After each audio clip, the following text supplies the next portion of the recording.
Shalom, shalom, family. It's the Hebrew life again, the Shock Base Jerusalem. And I'm back with another lesson. Welcome, family, welcome. If you just coming to this page for the first time, welcome. Subscribe, hit the bell so you get the notifications when I'm going live. We're going to call this one the Geopolitical Battlefronts of America. The many battlefronts. Yeah, we got a good lesson, man. Sorry I'm late, fam. But hey, better late than never.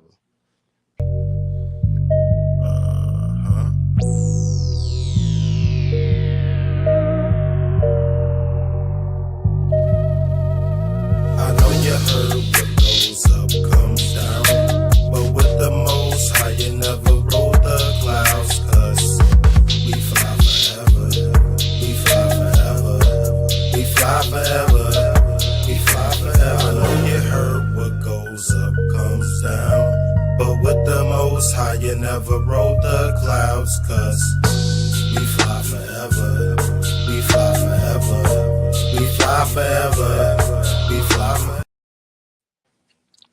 Yeah, fam. I'm back with another one. Let's kick this off. You know, they say charity starts at home. So we're going to show anything in this battlefront. We got to start with domestic. Before we go on to the foreign enemies, we got to stick with the domestics. What's going on at home? Is America taking care of what's going on in their own backyard before we get into all the beefs they got going on around the world? You've seen being this close? I mean, your store literally backs up to the Roosevelt Hotel. That's right. What have you witnessed? Is really horrible. Horrible with children, kids, babies, mothers, fathers sitting on the floor. They don't know what they are doing. It's not even affecting just this business. It's affecting all the businesses around this area. What do you think of the city spending $225 million to house these migrants here? First of all, that's a crazy number. I mean, city needs those money elsewhere, no doubt.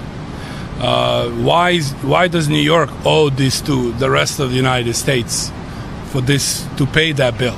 That I don't know. This should definitely be dealt differently. I'm going to tell you what I feel about this. We have homeless vets here in this city and state, and we're not even taking care of our own people. I believe in helping everybody, but how do we go about helping other people when we're not even taking care of? No lo veo justo.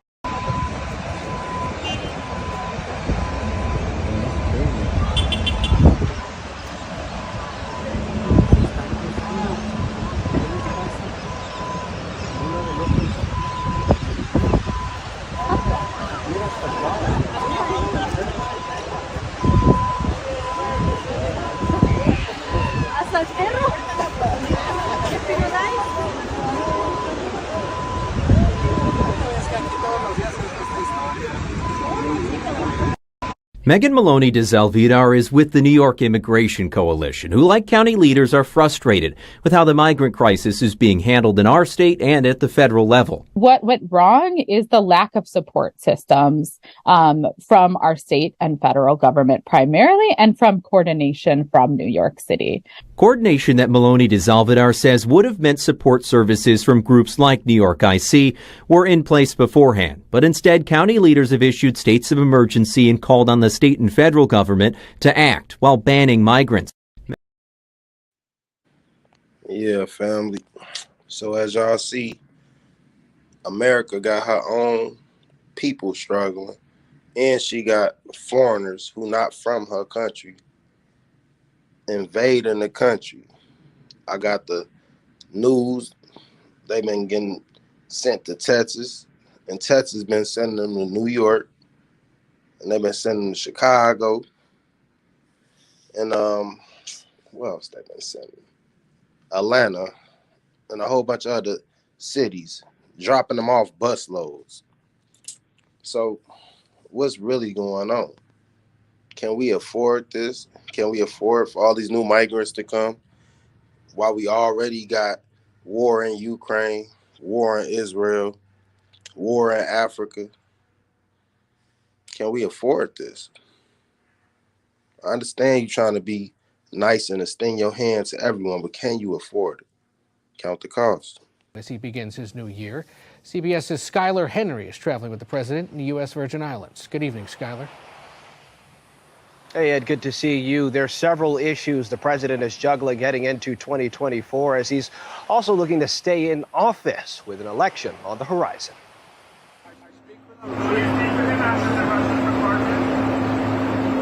I speak to him regularly. President Biden staying in close contact this weekend with Ukrainian President Volodymyr Zelensky, with Western military aid stalled and Kyiv running low on supplies as it defends itself from Russian aggression. The Biden administration is urging Congress to take action and get more funding to Ukraine. We believe that they can be successful in this conflict, that they can win, and they can push Russian forces out of Ukraine. But they've got to have additional resources. But Republican lawmakers on Capitol Hill say aid to both Ukraine and Israel hinges on beefing up assets and sweeping policy changes along the U.S. southern border. Today, more than 300 migrants landed in Rockford, Illinois, before being bused to Chicago, one of the major cities concerned about federal resources as they deal with an overflow of asylum seekers. What we have is clearly an international and federal crisis that local governments are being asked to subsidize. And this is unsustainable. U.S. officials signal they're on track to process a record-breaking more than 300,000 migrants crossing into the country in just December alone, though the number of deportations nearly doubled compared to the year before. The Republicans looking to take President Biden's job aren't holding back. I can't believe in this day and time in America we're allowing that to happen. It is a complete dereliction of duty. Now, the Biden campaign is asking voters to allow him to finish the job, though support for former President Trump remains strong despite a slew of legal challenges. He's facing election challenges as well, including a growing number of states considering dropping him from their primary. Out of the crisis at the border, which has spread to cities across the country, some big city mayors say they're overwhelmed, underfunded, want action. Mola Lenghi is in Denver with the story. Good morning, Mola. Well, good morning, George. As you can see here, dozens and dozens of migrants, many of them families, set up in what's essentially a little tent city here in downtown Denver. This encampment stretching several blocks, so big the city plans to shut it down later this week as temperatures are getting dangerously cold. This morning, as the number of southern border crossings soar, mayors across the country bracing for new waves of migrants. U.S. Customs and Border Protection reporting more than 242,000 encounters at the border in November. Texas Governor Greg Abbott transporting migrants to Democratic-run cities like Denver, Chicago, and New York, whose 3 mayors gathered virtually last week to sound the alarm. We at this point now have had more migrant arrivals to our city than any city in America per capita. New York's Mayor Adams issuing an executive order requiring charter buses provide the city at least 32 hours notice prior to arrival, but buses seemingly skirting around that order over the holiday weekend. Local officials saying an estimated 10 buses from Texas and 1 from Louisiana dropped off about 400 migrants at New Jersey transit stations, where they continued into the city by train. After putting in place similar restrictions in... Yeah, man. Y'all see it. Y'all heard it. Look, don't be mad at me, man. I'm just a reporter. I'm just reporting the news to Israel. That's all I'm doing, family. And to those that want to be woke, those that want to love Christ. Don't be mad at the messenger. Don't shoot the messenger. Don't throw stones at the messenger. So this is freedom of use. I don't have no ill feelings towards anyone. I'm just reporting the news, family. As y'all see on the ground, you heard what the other reporter said. It's insustainable. They cannot sustain this, taking in all these people when we already have citizens and vets and mental health and sicknesses of our own people that we have to take care of. Single mothers. We got a lot of problems, family. America, she has a lot of problems. Familiar problem, the migrant crisis in Chicago. Each day, more and more people from Texas arrive in our area looking for help. NBC5's Lexi Suter has more. On this New Year's Day, nearly 600 migrants in Chicago are waiting for a temporary home. One of the city's newest shelters is planned for the former St. Bartholomew School in Portage Park. So important to see the city manage and see so they're not out here. One resident we spoke with says she's happy to see the migrants getting help, but hopes the city has a strict plan in place, specifically addressing safety. Each time more and more are coming, so how many more? I wonder about that. According to a release from Alderwoman Ruth Cruz's office, the city will move between 300 to 350 migrants into the former school, a partnership that was completed between the city and the Archdiocese. As of today, there are 14,717 migrants living in 27 shelters. 2 people are living at a Chicago police station, and 244 are living at O'Hare Airport. A total of 578 are still awaiting placement, with several hundred stuck at the city's landing zone where the buses arrive. We spoke with one asylum seeker there about what he's going through. Ilan Romero says, "We have been here for 5 days. They told us that they were going to give us shelter, but they have not taken us out of here. We have already been here for 5 days. He says he'll be leaving Chicago for Atlanta in hopes of settling in better down south. Lexi Suter, NBC5 News. Be clear first. To be clear, we are not upset with the individuals who are being allowed to cross the borders into America. Let me make that very clear because people get it confused. We are, however, outraged with the government's response and our elected officials' blatant disregard to the local crisis Black families and children are facing now in our city. It is disingenuous and highly disrespectful to come into neighborhoods that have suffered decades of disinvestment, redlining, poverty, and violence to tell them you're taking resources away only to give it to another group of people that you allowed to cross the border illegally. How dare you put these poor people against us, especially because the very reason you claim they're here to seek asylum is the same reason and terror and injustice Black people face today. Chicago is working on an issue without addressing the current issue that it has with the communities that are suffering. And we're seeing resources fly out to help, but we're not getting that same type of support at the magnitude we're seeing now. And to expect us to foot the bill and hand over our already limited resources, public parks and school buildings that have been unjustly closed in the first place. Now you're putting a strain on our police officers and stations, obstructing their ability to do their jobs, serve our community, and our community to go into police stations to receive services. In addition, it's inhumane to welcome people only to have them sleeping on floors in buildings and in tents that cannot withstand the wind of Chicago. Brandon Johnson. Yeah, man, I'm from the Chicago area. Shout out to that sister, man. Shout out, salute to you for speaking up for the people. You see multiple nationalities behind her. You see Mexicans behind her. You see white people behind her. And you see Blacks behind her.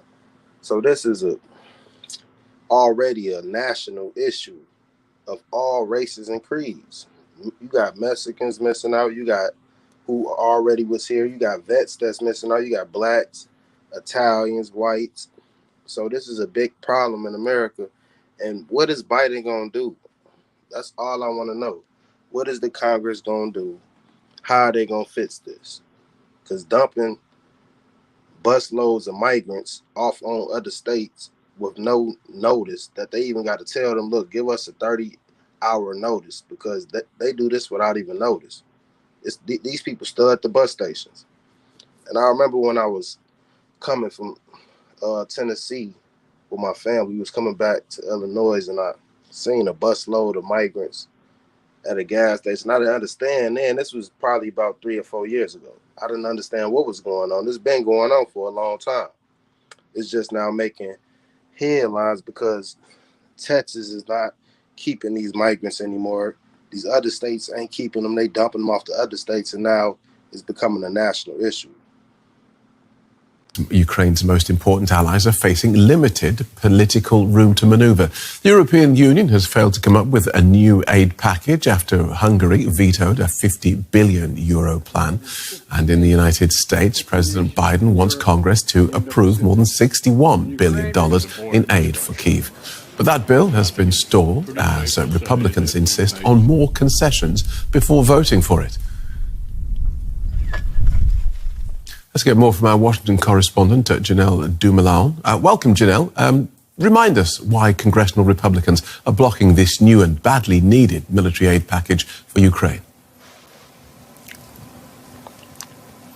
Well, essentially, this package has turned into a legislative bargaining chip here in Washington. So Republicans essentially held it up in Congress, saying that they won't pass new aid for Ukraine unless they see a deal for tighter controls on the U.S.-Mexico border.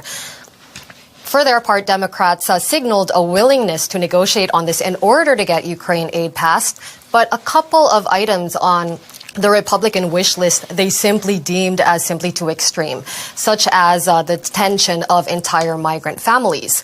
So in the last days of Congress for 2023, there were 11th hour negotiations that yielded no results. Lawmakers went home without a deal on the border or on Ukraine. Lawmakers return next week, and that is when negotiations will have to continue. Right.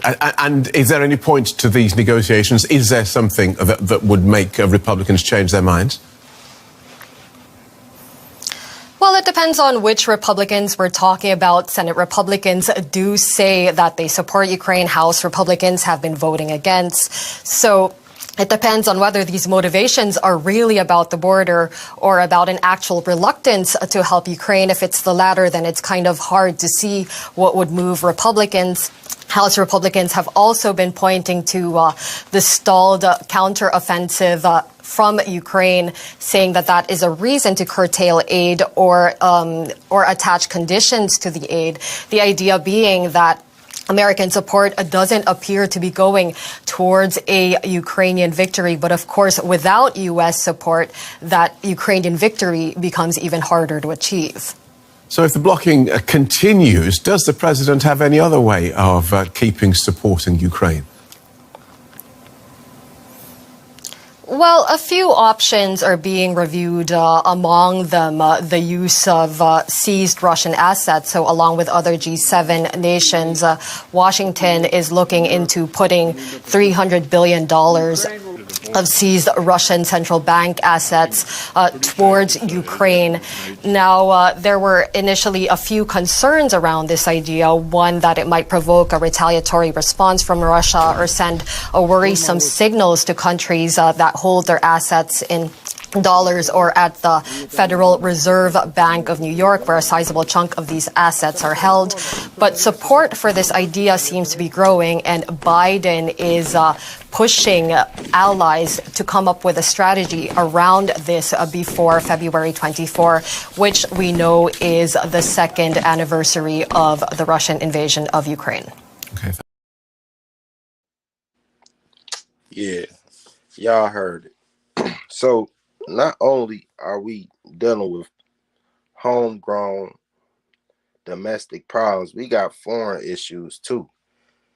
We got problems with Russia, we got problems with China, we got problems with Iran, we got problems with Venezuela, people right underneath us. We got problems everywhere. And I'm gonna try to help America. I'm gonna try to help her out, but I know it ain't gonna work because what God got for y'all and for this country is what he got for them. They have to pay for their sins. But I'm gonna try to help y'all out anyways. You're stretching yourself too thin. You're trying to help everybody, trying to be there for everybody, you're trying to fight on wars on many different battlefronts around the world. You stretching yourself too thin and you losing allies because people are getting tired of the Western dominance in the world, and new powers are starting to rise. China and Russia are linked by the hip now because of the sanctions that's been put on both of them. and the treatment that's been given to both of them by the European nations through the EU. So now the Arab countries and the Chinese and the Russians are building an alliance. And old foes are even coming up. It seems like everybody they have a problem with, they're trying to get in close to their land. I don't know. I guess it's a war strategy, but nobody's yet to come close to them besides in Cuba, because you're not getting into Mexico. You're not getting into Canada. America won't let you get close to their borders, but they seem to get close to everybody else's borders. They got forts all around the world, stations all around the world. We got the most stations, the most army posts around the world than anybody. Now we have a problem with North Korea, because guess who has South Korea? The U.S. And they push their democracy through South Korea, and North Korea is not having it. They're tired. It's been years and years and years, and they steady want to mess with this little dude, man. This little dude is dangerous, man. Y'all stop messing with this little dude, Kim, man. He's kind of dangerous. I'm gonna show y'all some things, and y'all let me know, is America stretching themselves too thin?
The United States and the other hostile forces have persistently committed acts of the military threat against DPRK throughout this year.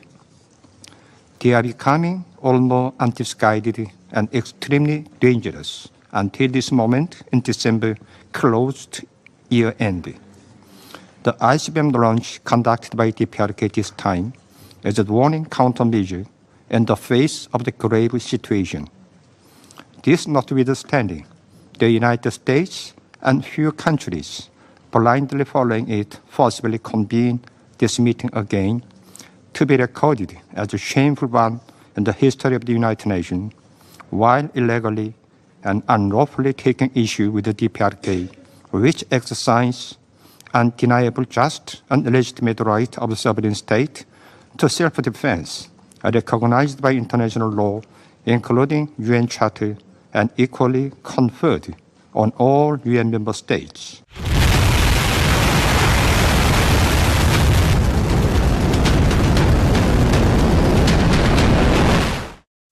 We have used every word to describe the DPRK's continued threats to international peace and security. Flagrant, unacceptable, reckless, egregious. All of these words still apply. But today, I offer another word: ridiculous. Ridiculous to assert this launch, in addition to the SRBM launch, is in any way justifiable or an appropriate response to a meeting. Let me be extremely clear. The United States and our allies are working to protect ourselves from the very nuclear weapons delivery systems the DPRK is testing and has repeatedly stated are made for attacking us. Y'all seen it, man. Kim, man, leave that man alone. He said he flagrant and he reckless. That's somebody you don't want to deal with, man. And I just seen on a video where he had shot off a missile, and it hit in the water right by Japan. You know what I'm saying? And Japan was calling the UN like, man, y'all get this dude. That's how he ended up on the news. So the dude, he's showing that, look, my missiles work, and look, I could shoot a missile right before the island of Japan, and it ain't even gonna hit it. And and that's dangerous. He's showing that he has missiles, and he could do what he please with it. On top of that, this is just one player. We're gonna move forward to the other two players, Russia and China. Excuse me. So North Korea is one player. I don't know if these is the 10 kings, the 10 horns that's gonna hate the whore. I don't know. We're gonna get into that too though. But all I know is China and Russia has been kicking it. They said Putin, they said Xing, I don't know his name. That's look, Za, or whatever you want to call him. Look, they say he done spent 3 nights in Russia at the top of the year. And Putin gonna spend 3 nights in China. And this is in the midst of the Ukraine war. So all America and their allies is doing is making these two superpowers join hip to hip. The Kremlin, March 2023. The last time Vladimir Putin and Xi Jinping met in person. It was a year into Putin's war against Ukraine, and just after Xi was reconfirmed as China's supreme leader. And amid the global chaos the war unleashed, Xi was doubling down on this relationship. I think that the way that Xi Jinping came to Moscow in March this year, showing his unequivocal support, basically, not saying that he approves of the war against Ukraine, but saying that the first state visit is to Russia. He comes extra to see his friend in the Kremlin and spend nearly 3 days with him. That's a big show of support. Check out what Xi said when leaving the Kremlin, speaking through his translator. Right now, there are changes we haven't seen for 100 years, and we are the ones driving these changes together. It sounded like two men on a joint mission to end America's era as the world's dominant power. Shared animosity towards the U.S. is very much the glue that brings the two men together. So Putin and Xi are getting closer and teaming up against the United States in what some are calling the beginnings of a new Cold War. Now it's Putin's turn to visit China. So what's his trip all about? China's massive Belt and Road infrastructure project is the peg for the visit. Beijing is hosting an event to mark its 10-year anniversary. But there will be much more on the leaders' agenda too, from the increasingly close military relationship between the two sides to Russia's huge supplies of fossil fuels to China. Moscow is hoping to get the green light for a new gas pipeline that would boost this trade even further. Just as important will be the optics of the visit. How strong a message of unity do the two leaders send out? All this will set Xi Jinping up for the next summit that's rumoured to be in his calendar, with US President Joe Biden next month. It'll be the next serious opportunity to take the temperature of this new Cold War. Yeah, man. Y'all see it, man. It's getting real. They not even becoming friends no more. They friends now. They homies. They kicking it. You heard what dude said, man, we doing stuff ain't been done in the last 100 years. So they knowing they making changes. And I think people forget this ain't the same China and Russia from back in the day. They been getting money, man. They been eating. And people don't realize that they been making moves. And America getting war, they're like, hold up, man. It look like y'all about to take off. And I know. A lot of people out there still who believe in Egypt, who still believe in Babylon, spiritual Sodom and Gomorrah, this place, they still think we got the strongest army. You know, that's all you're going to ever hear, man. They can't mess with us, man. And this is what you're going to hear. Ask me, I know nothing. She's jumping on my dick. I know she like it 'cause you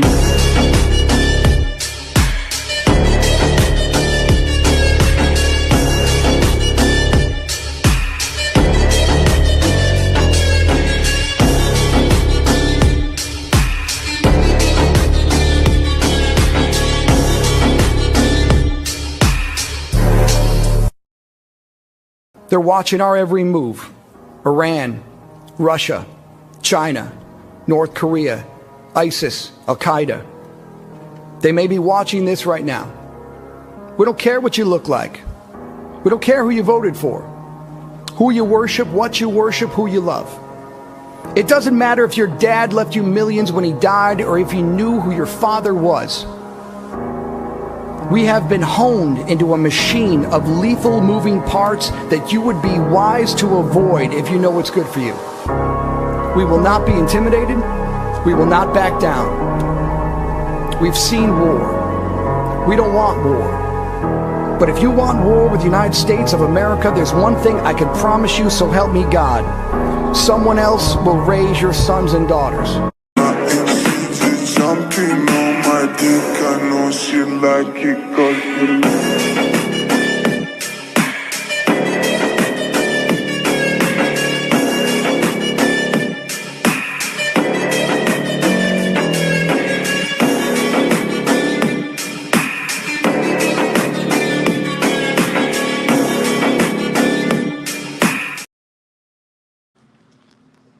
Yeah, man. So I know y'all think we strong like back in the 90s, early 2000s, you know, God bless America. But this nation has changed. It's a lot of the major companies aren't manufacturing here. We don't export really anything. We're importing everything. We're a consumer state.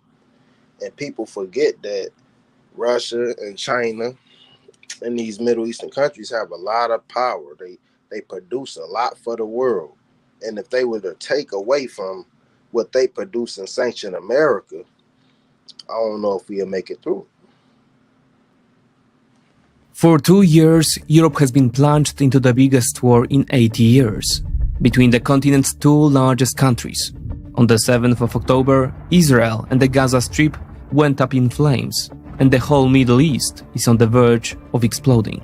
In Africa, one government after another is falling, taken over by putschists backed by, among others, Russian proxies. And in South America, Venezuela is preparing to invade its much smaller neighbor. And all this is overshadowed by the vision of a major war in the Pacific, involving two most powerful states of this century, the United States of America and the People's Republic of China. How, after a dozen years, did we go from a relatively peaceful time, when the main problem was to find the straw hut where the leader of a certain terrorist group was hiding, to a situation of international chaos, with several peripheral wars, and the real prospect of a world war? What is the state of the world in 2024? And why is it the way it is? Welcome to the 20th Report.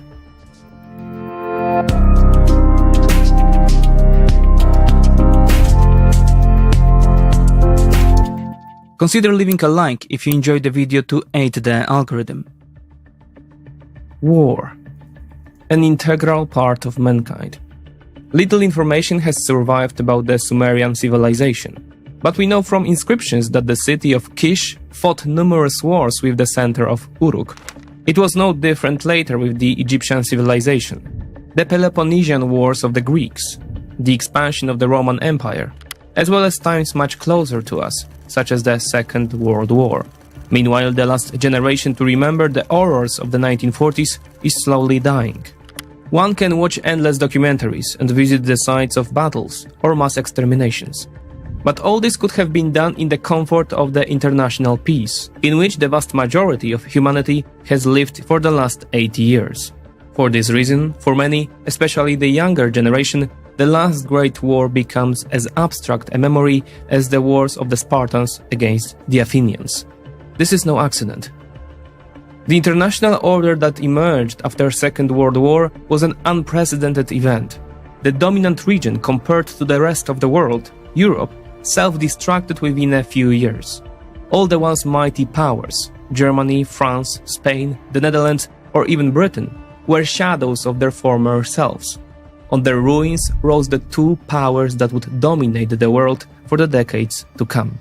The scale of the military and industrial superiority of the United States of America and the Soviet Union over the rest of the world was overwhelming. In the case of the Americans, there was also the economy, which was to completely dominate the rest of the world's economies, following the masterpiece of American planners and policymakers, the Bretton Woods system included. This dualism of the world was compounded by another event, the discovery of the atomic bomb. Thus, almost overnight, we went from a situation in which, since the dawn of time, we had hundreds or even thousands of small centers which verified their own position through war, to a point where, through the process of elimination and technological development, two superpowers dominated the balance of power on planet Earth. All the smaller centers of power, instead of taking the path of direct confrontation. Yeah, fam. So, I'm not showing you this to completely put fear in you. I'm trying to put the fear of the Lord in you. You might can't save America. You might can't even save Russia or China. But you can save your soul by coming back to Christ. Because he's the one who's going to protect us and give us everlasting life, no matter what men do on this earth. So always remember that. No matter how much things may look like it's not in your favor, the Most High told us through his son that these times shall come. And he said, it's not even the end, it's the beginning of sorrows. We have to endure to the end in order to earn heaven. This ain't going to be easy. These men on the earth who are greedy, who fight for power and money and control, man, they're going to tear the world up for it. They're going to even fight God for it. So understand that. China will invade Taiwan, and it will happen sooner than you think. 我命令全军各级要强化练兵备战，鲜明导向。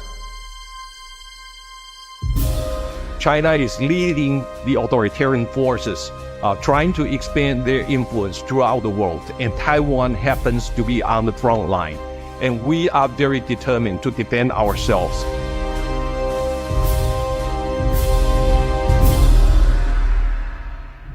If you ask China, Taiwan is a rogue province destined to be reunified under Chinese Communist Party rule. But if you were to ask the US, Germany, Japan, or any other country that does a significant amount of trade with China, the situation becomes much less clear. Officially, all of these countries recognize the One China policy, which stipulates that governments can only have diplomatic relations with either the People's Republic of China government based in Beijing or the government of Taipei, but not both. However, while making this diplomatic concession, these same countries sell Taiwan military equipment, conduct substantial trade, and even send their politicians for official visits. If that sounds like an unstable equilibrium to you, you'd be right. China is unhappy with the status quo. In fact, Chinese President Xi Jinping's #1 geopolitical goal is reunification with Taiwan. 祖国完全统一的历史任务一定要实现，也一定能够实现。 He sees involvement from outside powers as inappropriate and disrespectful. 面对台独势力分裂活动和外部势力干涉台湾事务的严重挑衅，我们坚决开展反分裂、反干涉重大斗争。 And while he'd prefer a peaceful takeover, 承诺放弃使用武力，保留采取一切必要。 You may think that I'm cherry picking clips here. I'm not. Here's another perspective. If you listen to their speeches, they tell you they're going to do it. If China were to take Taiwan by force, it would have major ramifications for the global economy. War in the South China Sea would result in a global depression worse than anything we have experienced in our lifetimes. But if Xi's words aren't enough to convince you of this risk, then the remainder of this video will. It's going to include the historical context, catalog China's unprecedented military buildup, and show how CCP leadership's decision-making has broken from economic rationale and what that implies. History tells us that a messianic leader with centralized control in charge of a totalitarian society with grievances, with a lot of hard power at their disposal, with an ambition to change the international system to their preferences, that you put that combo together, and that represents one of the most dangerous trends in geopolitics. And at the end, we'll share the 3 calendar months where a Chinese invasion would be most likely to occur. Let's get into it. Yeah, man. It's just war games, man. You got to know what a man argue about and what a man to kill about. See, communists and Democrat, see, that's just a choice of lifestyle. But when we talking about people taking land, people taking resources, now we talking about people willing to kill for that. They willing to take lives for that. Taiwan brings in a lot of money. They produce a lot of things for the economy, I believe, with the cars and the computers. And it's a little island over there right next to China. And imagine arguing all the way across the world, arguing with them about something that's that close. We talking about something that's like the South Carolina Islands or something. That's how close it is to the land to America. It's like no reason to even be arguing with them in the South Pacific about an island that's probably been a part of them since the beginning of time. But they do this in order to get a hand in the war, because they figure, hey, well, the Russians got Cuba. They all the way over here getting islands to be communists, so we might as well shoot across the world and try to get us some people to be Democrat. See, it's all a game, and then eventually when the money and the food run low, all the game's gonna run out and the guns gonna come out, and the bombs and airplanes and the tanks. Punish us economically, but in the last few days, President Xi Jinping has also ratcheted up the rhetoric by warning of the perils of a new Cold War. A loose translation is, if we don't stop poking the panda, we'll face serious consequences. Now, it's worth taking that threat seriously because Xi controls the largest military force in the world, and as one of his supporters cautions tonight, the cost of conflict with China could be Armageddon. It's a prospect as terrifying as it is unthinkable. A military showdown between 2 nuclear-armed superpowers, the United States and China. A conflict that could reshape the world order. Is Australia vulnerable at the moment? Australia is monstrously vulnerable at the moment. We have this naive faith that American military power is infinite, and it's not. Tonight, leading minds on the looming war with China. It's going to be waged on an economic front. It's going to be waged on a social affairs front. They're going to come at us all ways. How likely is it? How prepared are we? And at what cost for us and the world? Use all your imagination. Think about all the nightmares you can think of.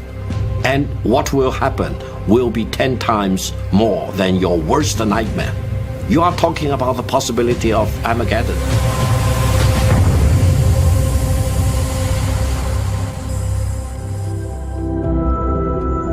Taipei is a modern metropolis.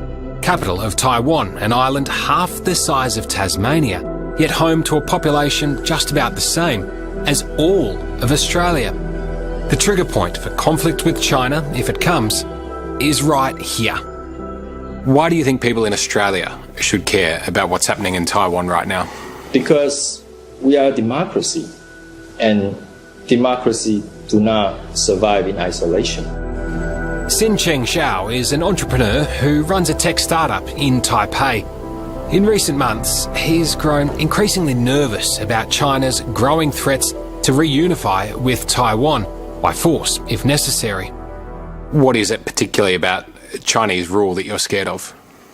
Number one is losing all your freedoms, right? Because Taiwan has been enjoying, our democracy and our liberties, our freedoms for the past few decades. And it is just unimaginable that, we would be reunified with an authoritarian regime and then surrender such freedoms. So, no, it's not an option. For Xiao and many other Taiwanese, the crackdown on democracy in nearby Hong Kong is a warning of what may be to come. They lost their basic right to vote, to elect their officials, to speak their minds, to protest. Hong Kong people just live under fear every single day. So we all hope that it doesn't come to this, right? Because Taiwanese would have to fight. And although we spend heavily on military equipment, we are no match for the second largest army in the world. China is increasingly vocal about bringing what it views as a renegade province to heel, stepping up its warnings to the rest of the world not to meddle in its business. 请坐下。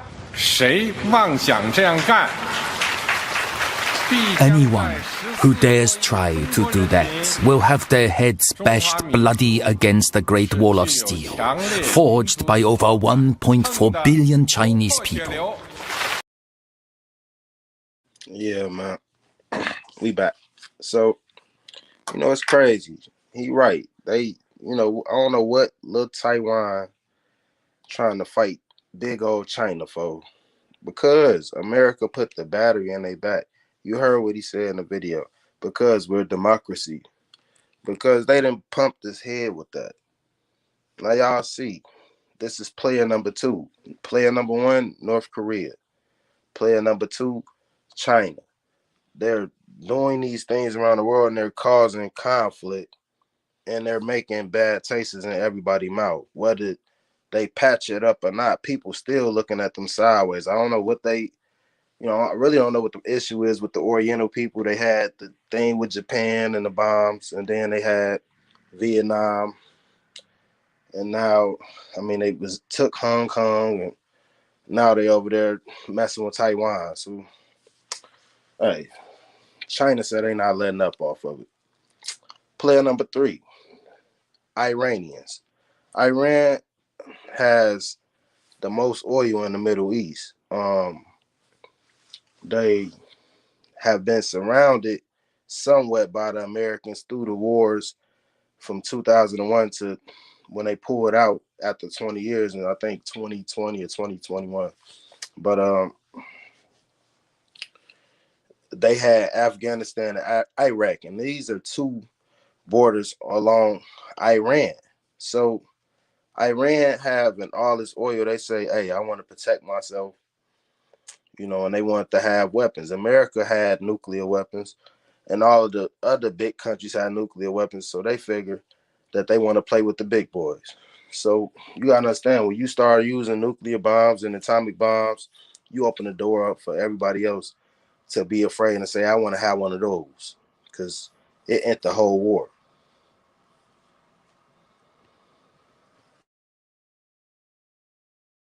Iran's nuclear program began under the Shah. We sold Iran their first reactor, a research reactor at the University of Tehran. The Shah had plans for building nuclear power reactors. When the Iran Revolution happened, the Ayatollah shelved those plans. He thought this was Western technology. We didn't want any part of it. But then Iraq attacked. Iran in the 1980s, and they used chemical weapons against Iranians, killed thousands of them, and nobody lifted a finger. In fact, the U.S. vetoed a resolution at the UN Security Council condemning these attacks. Iran decided they had to restart the Shah's secret nuclear program, and they did. Fortunately, they didn't get very far with it, and the thing kind of petered out, and the war ended, and by the 1990s it was just a little fiddling around in the labs, nothing much. And it looks like by 2003 they turned it off completely, according to U.S. intelligence. But they went ahead with the civilian side of the program. They went ahead with the construction of a nuclear reactor, which is now operational, and they decided they wanted to build their own fuel plant. And here's the problem. Most countries that have nuclear reactors don't make their own fuel. They buy it from the people who help them build the reactors. So Iran buys its fuel from Russia. The fuel is used up, it goes back to Russia. Fine. No bomb threat there. But if you build the fuel, and this is what they've done, they now have thousands of centrifuges enriching uranium. The same facility that can enrich uranium to low levels for fuel can enrich it to high levels for bombs. 3% enriched, fuel. 90% enriched, a bomb. So the question is, do you trust them? Do you think this is really about making fuel? And that's the whole debate. Is there some way to limit that program so that we can verify that it's purely civilian and they cannot quickly or secretly break out and build a bomb? That's what our concern is, and that's what the negotiations are about this year.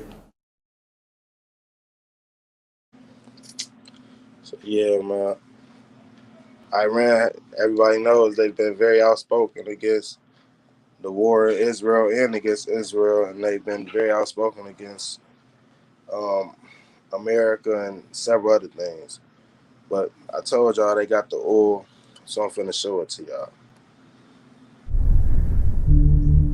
It is a sight that no Western broadcaster has been allowed to see until now. I traveled across hundreds of kilometers of flat, deserted marshlands to tour one of the world's largest oil fields. Unexploded bombs from the Iran-Iraq War used to litter this area. Now, beneath this former battlefield, officials say, lies some 60 billion barrels of proven reserves. Now, this is a massive operation covering some 900 kilometers, about the distance between, say, Los Angeles and San Francisco. They have more than 300 wells already, and that number will double by the year 2020. Drilling on this rig in the West Qurun region is nearly complete, and crude will soon be ready to flow, adding to the global glut of cheap oil. It's not an easy job for workers. After years of sanctions, they struggle with the patchwork of old and rusty equipment. Limited access to Western technology has stunted production. It's interesting how Iran has had to survive. This is a Chinese rig, but at the core, it's American technology, all that bit in yellow. But it was all purchased before the sanctions took hold. China stepped into the void created by Western-led sanctions. In North Azerbaijan, the state oil company built these new facilities with its Chinese partner, CNPC. This is the heart of the central processing facilities. This Western-trained petroleum engineer shows off new equipment where the crude comes in before export to world markets. This area, it's a start, but Iran's Deputy Minister of Petroleum says more investors are needed. all of these need to be developed, and we need more than a few major companies to partner with and to develop these fields. But it's fair you need the Western technology, right? Yes, that is correct. While some European companies like Total of France and Italy's Eni had a presence in Iran, U.S. companies left after the revolution in 1979 and never came back. Whether major oil companies bite depends on how generous terms will be when Iran rolls out $185 billion worth of new projects at the end of November. An ambitious plan, but one which Iran is banking on to usher in a... shows that we have always supported peace and security. But today in New York and the United Nations, I say frankly to the American statesmen who are now managing the genocide in Palestine that We do not welcome to expansion of the war in the region, but I warn, if the genocide in Gaza continues, they will not be spared from this fire.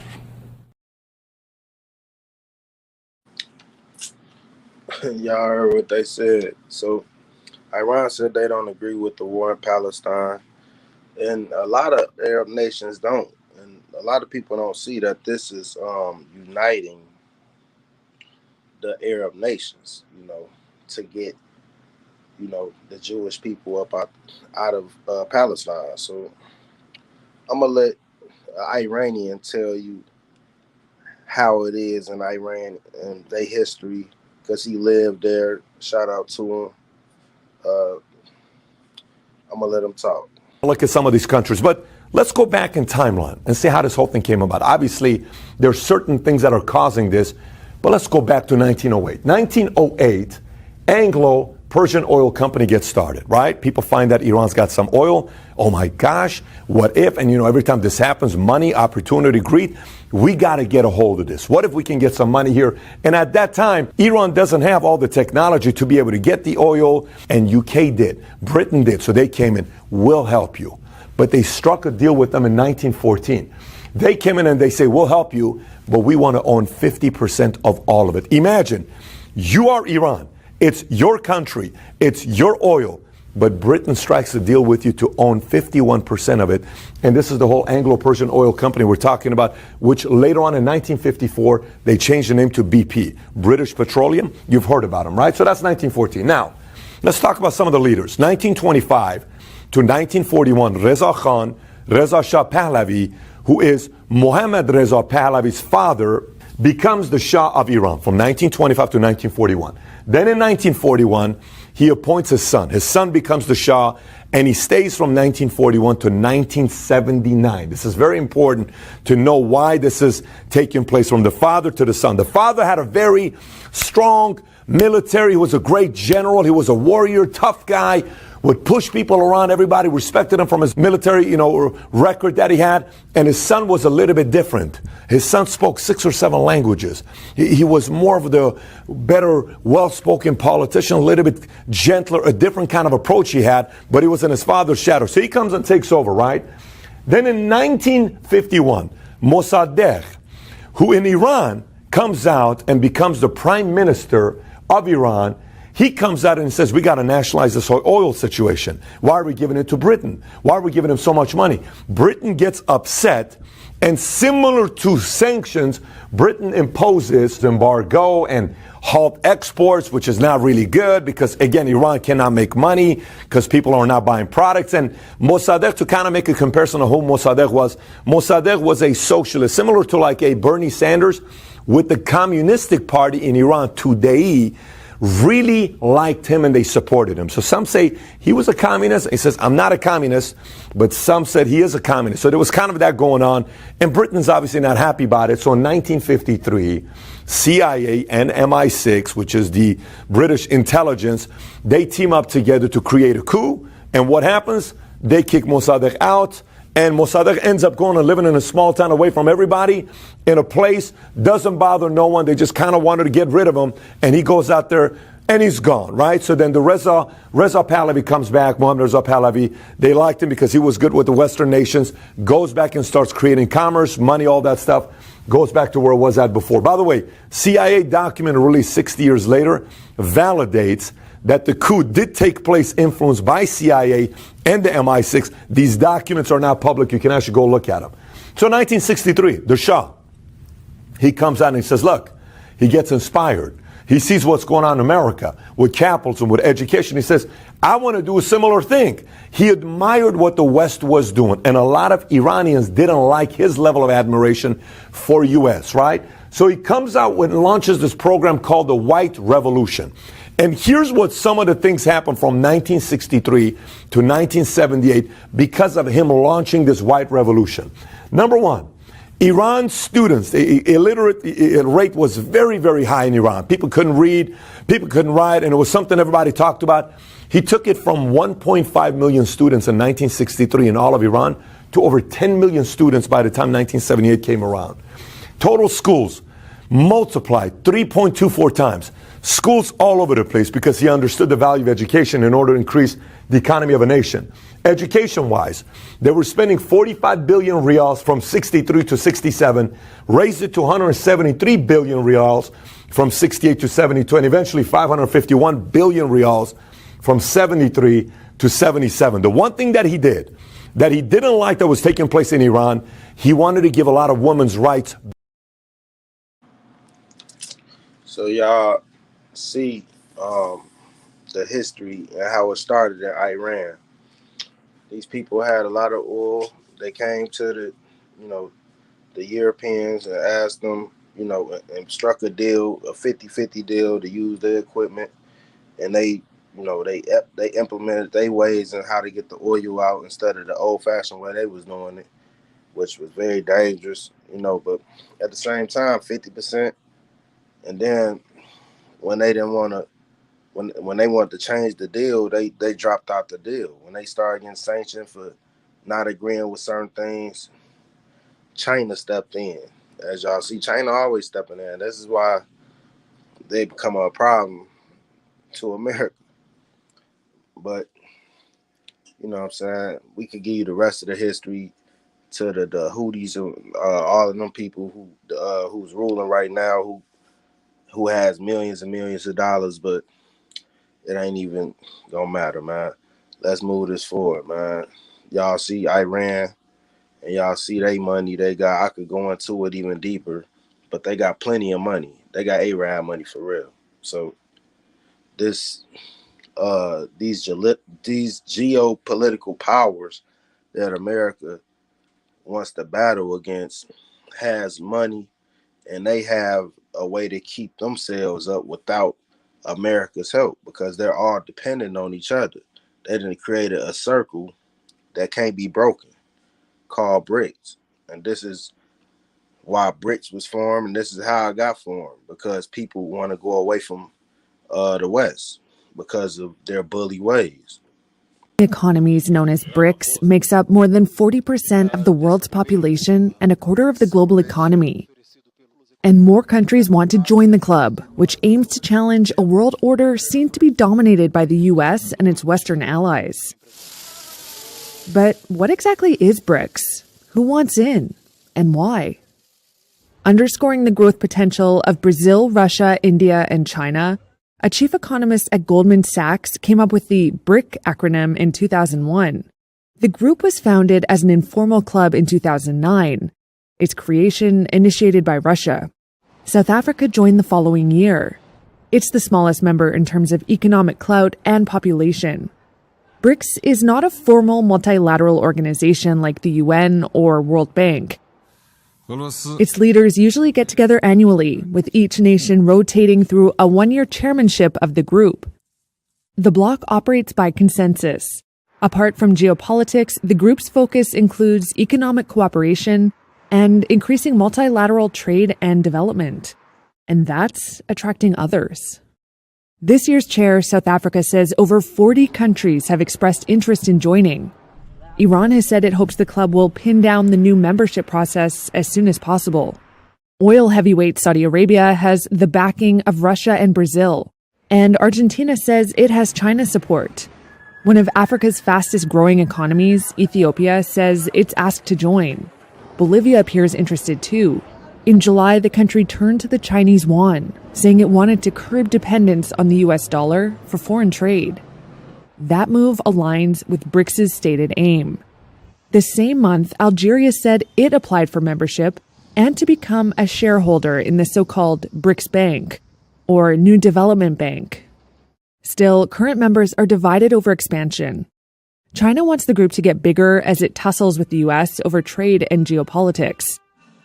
South Africa and Russia, which hopes to thaw its diplomatic isolation over the Ukraine war, are also keen to see the group grow. But Brazil is more skeptical, and India is undecided.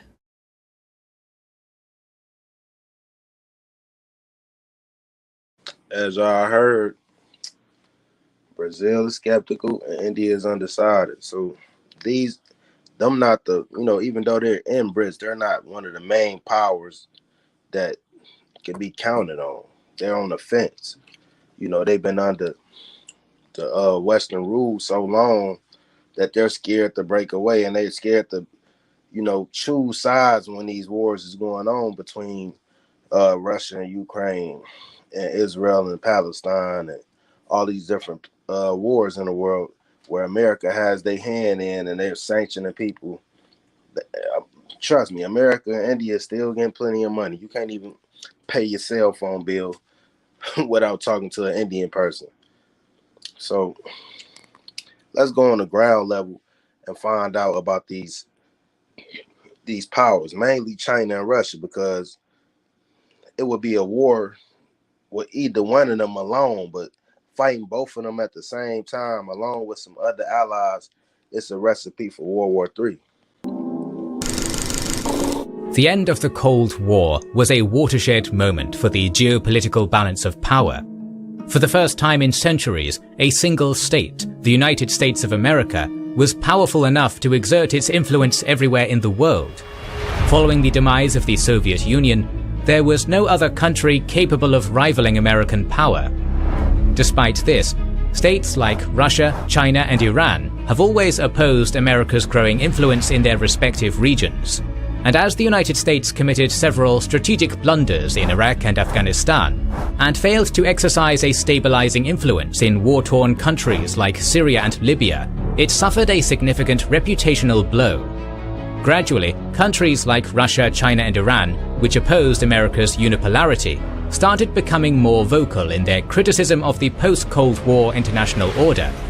Today, we will examine if Russia, China, and Iran can deepen their relations and become a fully fledged alliance akin to NATO, or if their cooperation is situational. Watch our Cold Soviet dominance in the region.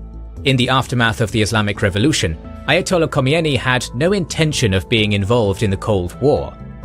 Despite open animosity towards the United States, he saw the Soviet Union as the lesser Satan. But the collapse of the Soviet Union and the gradual anti-Western turn of Russia brought these two countries closer. Due to geographical distance, Iran and China did not have particularly notable ties throughout history. And similar to the Sino-Russian and Russo-Iranian relations, bilateral relations between Iran and China strengthened in the 21st century after China started positioning itself as a global player. This is when the bilateral relations between these countries became close and transformed into multilateral cooperation in some areas. In 1997, at the time when Russia was gradually abandoning its nascent pro-Western course and was growing unhappy with NATO expansion into its former Eastern European satellites, and at the time China was starting to contemplate transforming itself from an economic powerhouse into a geopolitical force, the nations signed a joint declaration on a multipolar world and the establishment of a new international order. There, Russia and China proclaimed their support for a new multipolar global order, based on respect for sovereignty, non-interference in each other's internal affairs, and the right of each country to choose its path of development in the light of its specific conditions and without interference from other states. With this treaty and their policies, they have implicitly and explicitly opposed the existing global order, based on Western-supported notions such as human rights transcending borders, the rule of law, and democracy. In 2001, Russia and China signed the Treaty of Good Neighborliness and Friendly Cooperation, underscoring a strategic partnership between them on a broad array of topics, such as economic and trade relations, cooperation in the technology sphere, and international relations. Most importantly, the treaty implied military cooperation and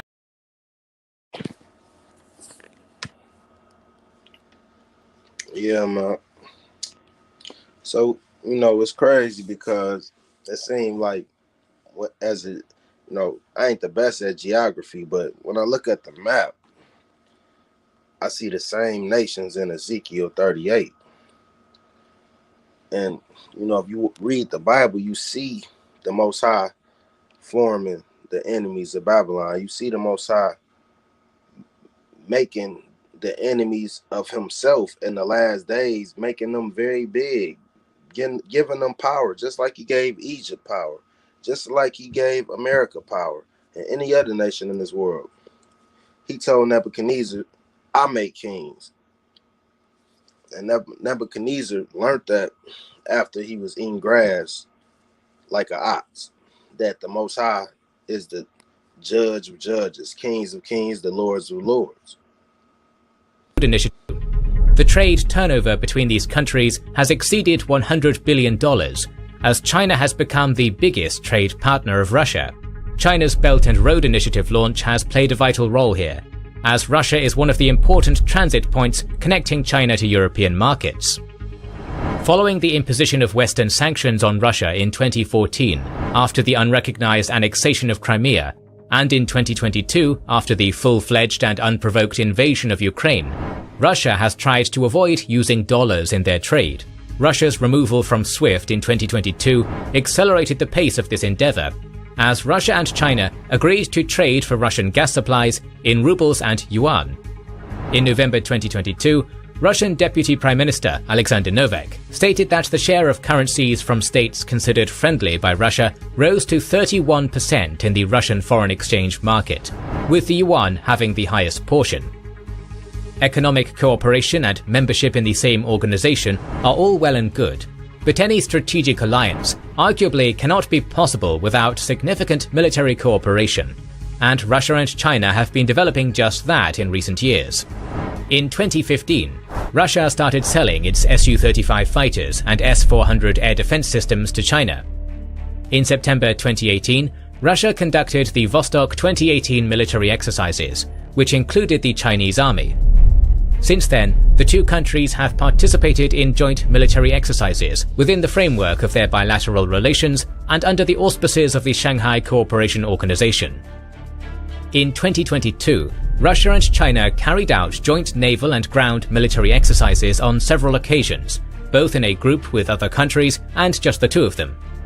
Even though there might have been negative moments in military cooperation between the countries, such as the Russian state defense conglomerate Rostec accusing China of theft of Russian military technologies, overall, the military partnership between these two states has been on a steady course of development. In early 2021, a senior Chinese official claimed there was no limit to Sino-Russian military cooperation.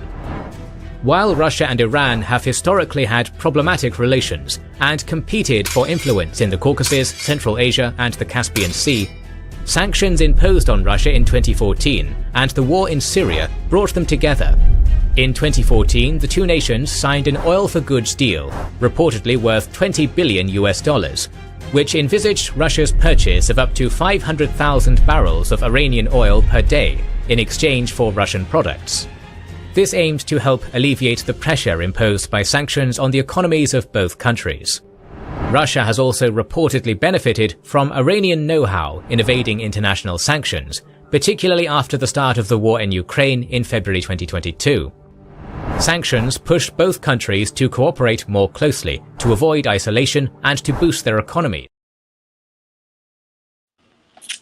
Yeah, man.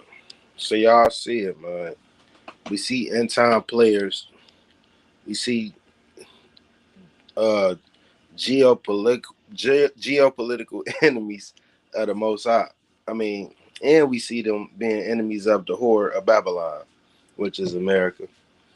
And it's just crazy to see all these nations linking up and rising up, because you know I know I look young, but I'm not that young, you know what I'm saying?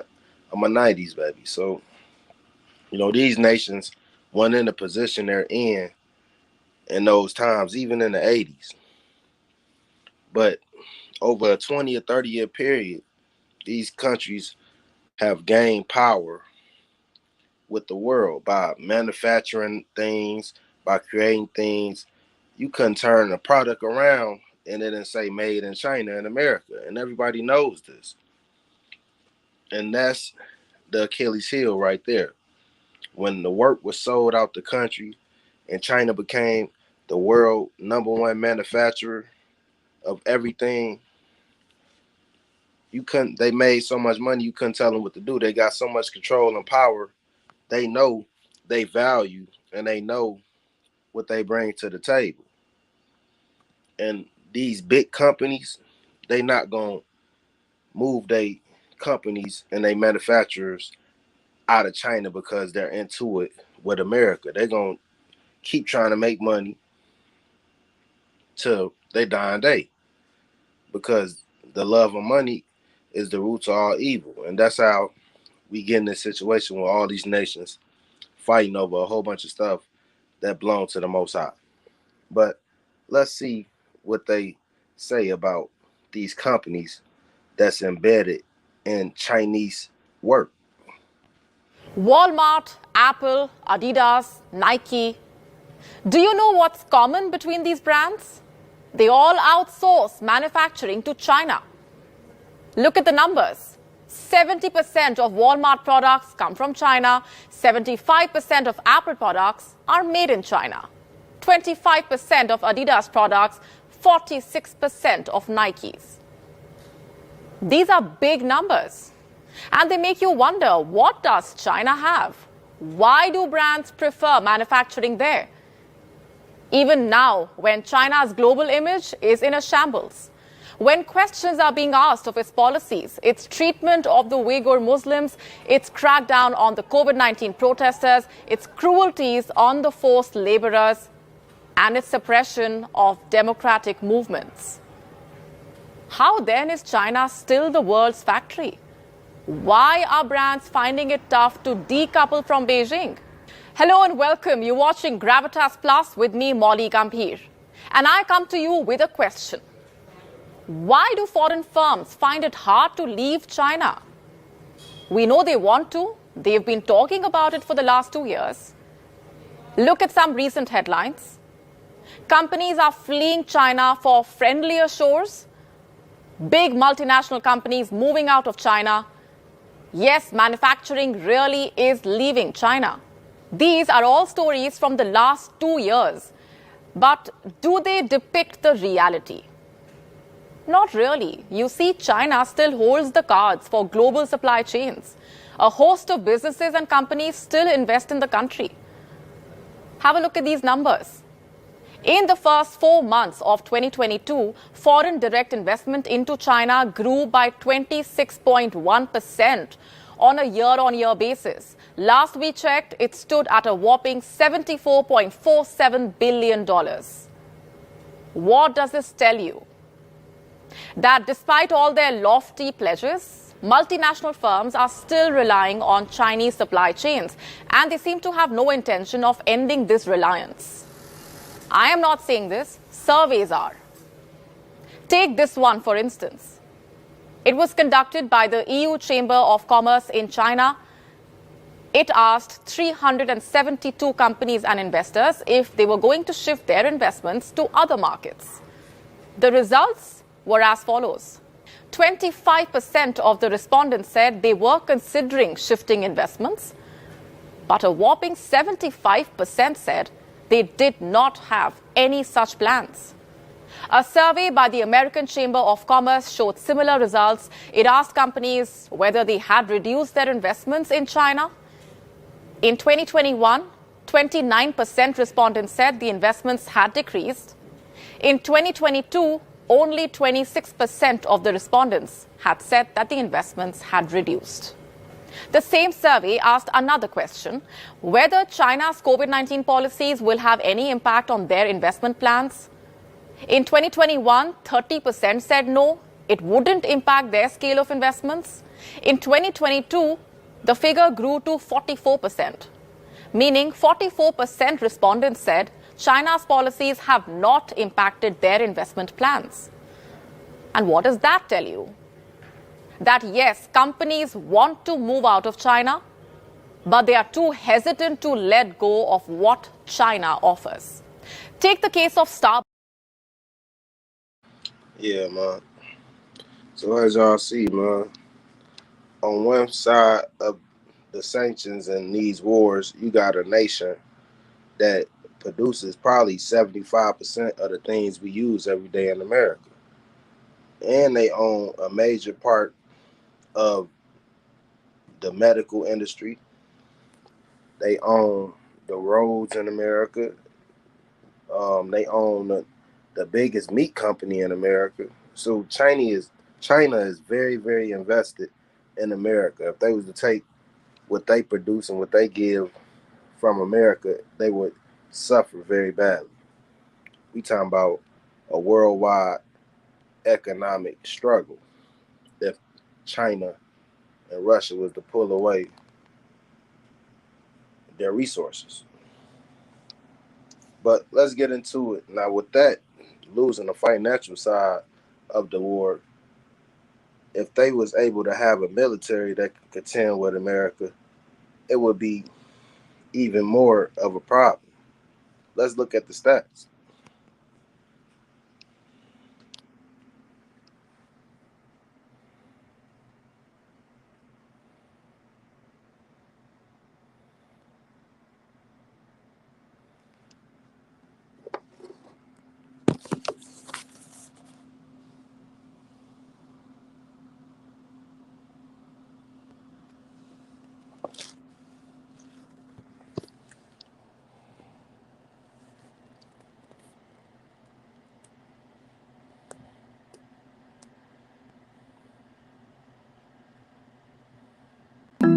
Anecdotal reports have indicated that Russia may temporarily halt wheat exports.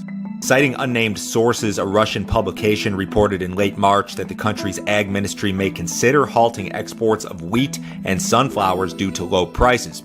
Russia harvested a record wheat crop last year and is projected to be the world's top exporter of wheat this year, accounting for a projected 25% of all global wheat exports. A disruption to Russian exports, real or imagined, has the ability to result in higher wheat prices. Large money managers have held a large net short position in U.S. wheat futures for several weeks. At the very least, a short covering event is possible. Russia has said publicly that it will attempt to triple its grain reserves. Some might argue that Russia is preparing for an escalation in the war this summer, or that Putin is again using food as leverage versus the West. The Black Sea grain deal, which allows grain to flow from Ukraine, has been extended until May 18th. As y'all see, this war is becoming very, very dangerous on the whole world because Russia is the #1 producer of wheat. I was saying what China produced, but I didn't even talk about what Russia produces. The wheat, the oil, the soil for the farmers to do agriculture. If Russia was to take away what they provide, and as you just heard them say, and keep what they provide for themselves and for other nations over there on the eastern side of the world, the West would suffer very, very badly. And on top of that, these countries are building every day, making plans for the future, while over here they're trying to keep people in the matrix. They're trying to keep people, I guess, financial slaves, social slaves, the social media and social events, and keep people on the string. While China, Russia, and Iran and these countries and BRICS are coming up fast and they're making plans for the future. The cost of this undertaking.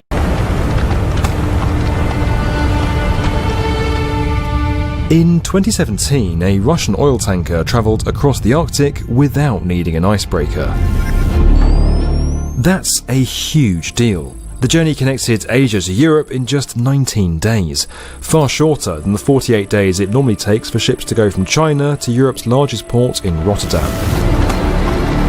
That's right, our warming climate is melting the ice caps and has made this patch of ocean available for the first time in human history, making it easier for us to transport the fossil fuels that caused the ice to melt in the first place. It's an irony-heavy ocean trade route we've never had before, and right now Russia is in the middle of a massive construction drive to lay claim.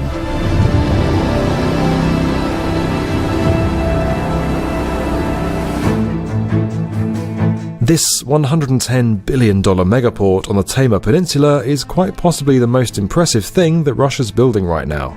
Сколько вообще инвестиций, сказать? Больше даже 10 триллионов рублей. В конечном итоге где-то по 2% ВВП. Это приведет к росту на 2% ВВП страны ежегодно.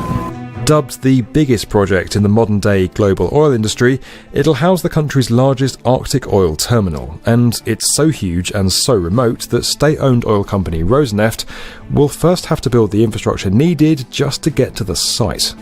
New highways, 2 airports, 15 villages and several electric plants will be developed around the area to get construction off the ground and house the 400,000 workers that are needed to make it all happen. So far, more than 18,000 tonnes of heavy machinery, living quarters and communications equipment has been shipped to the site. The country's also building a 770-kilometre pipeline to transport oil to the port, where 10 new ice-class tankers will then take it the rest of the way to Europe and Asia. Greta Thunberg better look away now, because once fully operational, it's going to deliver 25 million tonnes of oil by 2025 and 100 million tonnes by 2030. So that's crazy. We see Putin in the North Pole and the Arctic making moves to stay there like he's Santa Claus. He got trading routes going to Europe and another trading route going through the Arctic to China. This is the first time it's been done in history. I mean, they making big moves out here. Russia is making big moves. Let's continue this. Let's see what else is going on. Let's see if China is involved in this. The costs of this undertaking seem enormous. They pale in comparison to the profits that are set to be generated. And this megaport is only one part of a larger development scheme in the region. The Russians have long seen the potential of the Arctic. In 2007, they sent a very cold diver down to the bottom of the Arctic Sea to plant a flag at the North Pole. Then in 2019, the country announced its Northern Sea Route Development Plan. The idea is to significantly increase Russian economic development along the Northern Sea Route over the next 15 years, essentially opening the area up as an alternative to the Suez Canal for shipping cargo between Europe and Asia, especially during the summer months when the ice covering the sea could eventually disappear altogether. By 2035, Russia aims to increase cargo flow through the area by at least 72 million tonnes, and it's on track to hit that. In 2018 alone, traffic increased by 80% from the previous year to 16 million tonnes, and in 2019 it went up to 23 million. Russian Arctic infrastructure is being brought in from the cold and getting some serious cash splashed on it. Ports are being modernised, ice-class container ships are being constructed, and railways are being expanded. And it goes beyond oil. Russian state-owned energy company Rosatom, along with UAE-based DP World, are co-developing new ports at Murmansk and Vladivostok on either side of the route. They're being specially designed to transfer cargo off ice-class ships and onto ordinary vessels. The UAE isn't the only country to see the opportunity of investing in Russia's infrastructure. South Korea and China are both eager for new ports and trade routes too. As the world is concerned about climate change and Arctic ice melt, there is one nation which of course is rejoicing in this rather worrying phenomenon. And it happens to be China. In 2018, China declared it would cooperate with Russia on a new Arctic Silk Road, signing 20 bilateral cooperative documents and Y'all see it, man. So, with all these moves being made, God said he's a man of war. We all know about America's military. Let's see if China and Russia's military is up to par, if they could contend in this war that could be. Because this is all, what they say, apparently. This is all a simulation of what could be. But the militaries and the guns and the planes and the tanks is real when they put money into it and they invest in the protection of their country.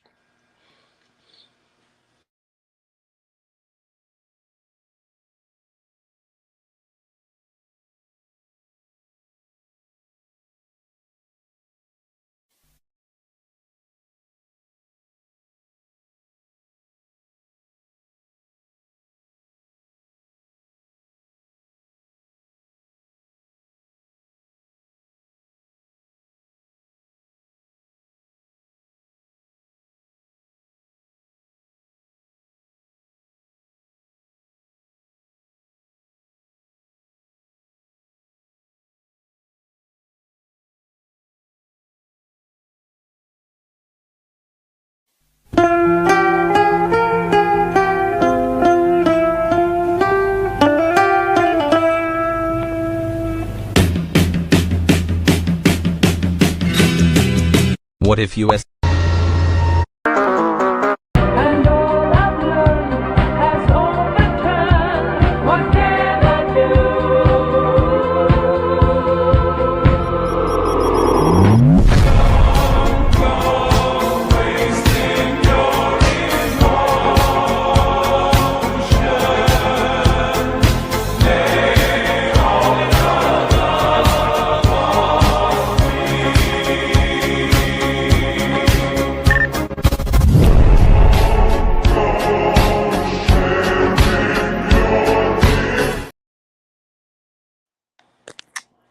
Well, it looked like Russia got the most nukes in the world compared to everybody else. It looked like, and China right up there with them. America is up there too, and the UK got nukes too to protect their assets. But man, who would think that Russia got more nuclear weapons than America? A silhouette of power, China's military casts a profound impression on today's strategic landscape. Marrying advanced technology with a keen strategy, its presence signifies China's emerging prominence and influence. The realm of geopolitics often hinges on a nation's military prowess, a silent yet potent assertion of its ambitions and roles on the world stage. This video will navigate through the intricate layers of China's military capabilities, presenting a clearer view of the elements that solidify its stance as a formidable global player. Join us as we unveil how powerful is China's military. China's defense budget for 2023 stands at an impressive $227 billion, showcasing its concentrated focus on military fortification. This figure has seen a consistent rise from $178 billion in 2019, demonstrating a growth rate that underscores China's commitment to bolstering its defense mechanisms. When examining the global stage, China emerges as the second largest spender on defense, trailing only the United States, which boasts a defense budget of $842 billion in 2023. Meanwhile, countries like Russia and India allocate $65 billion and $73 billion respectively. This substantial allocation from China indicates more than just its ability to spend. It showcases a strategic approach to not only enhance its existing military capabilities, but also to invest in new-age technology and resources, aiming to carve a dominant position on the global stage. The world watches closely as China channels its resources, aiming to strike a balance between immediate needs and long-term ambitions in defense. As we move forward, we'll explore what this budget translates to in terms of actual military strength and capability. The Global Military Index is a widely recognized benchmark that evaluates countries based on their combined military strengths. This comprehensive index is rooted in a variety of factors, ensuring a holistic view of a nation's defense capabilities. The ranking in this index is determined by a myriad of criteria: defense budget allocation, technological sophistication, personnel training and readiness, logistical flexibility, and geographical importance, among others. These elements together provide a balanced measure of a country's potential military power and its ability to project it. In 2023, China secured a formidable position in the index, indicating its rising global military prominence. Standing among the top nations, China's rank is a reflection of its consistent investments in defense, strategic alliances, and technological advancements. Close neighbors such as Russia and India also. You'd be forgiven for thinking that we'd somehow travel back to the early 1960s, when Russian President Vladimir Putin took the stage at the Federal Assembly in Russia in 2018. He announced to the world that his nation had developed a new superweapon that he referred to as Invincible. Brilliant. A hypersonic, intercontinental ballistic missile capable of evading traditional detection systems and hitting any location on the planet with next to no warning. An example attack played out through animated video at the Federal Assembly even showed a hypothetical strike on the old enemy, the United States. What are you up to, Russia? That is some scary shit. The RS-28 Sarmat is a liquid-fueled, multiple independently targetable re-entry vehicle equipped with a super-heavy intercontinental ballistic missile. Oh my god, that is a massive mouthful. I can see why it's just nicknamed Satan too, right? In more simplistic terms, it's an enormous missile which eventually splits up to reveal numerous smaller warheads inside. It's a nuclear Russian nesting doll. if you will. NATO has given it the reporting name Satan II, the sequel to its younger brother, Satan, known in Russia as the R-36M, a fearsome Goliath in itself. Although, honestly, I wouldn't put it beyond Russia calling it like Satan. There seems to be a little confusion over whether or not the Satan II has actually become fully operational, or is simply in the final stages. But either way, the next generation of Russian nuclear might is just around the corner.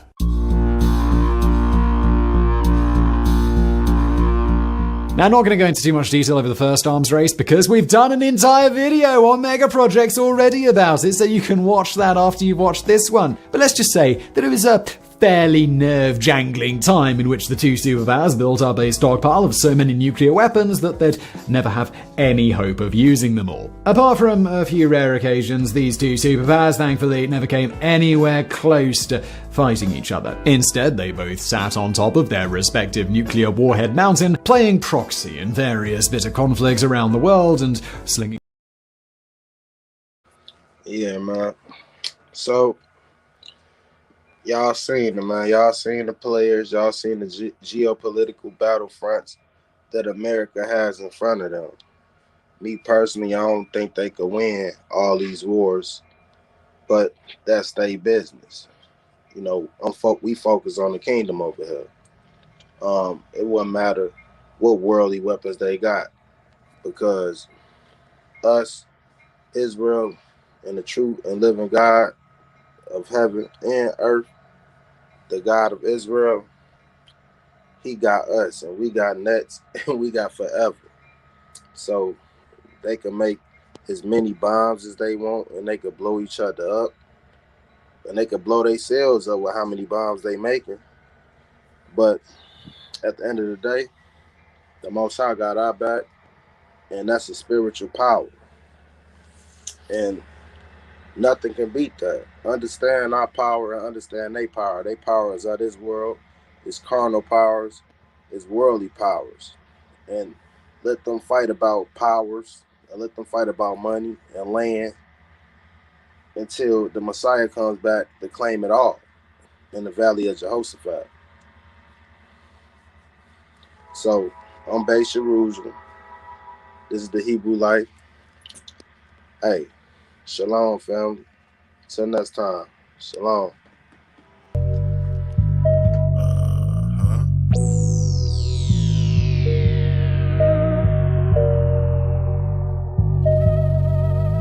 I know you heard what goes up comes down, but with the Most High you never roll the clouds, 'cause we fly forever, we fly forever, we fly forever, we fly forever. I know you heard what goes up comes down, but with the Most High you never roll the clouds.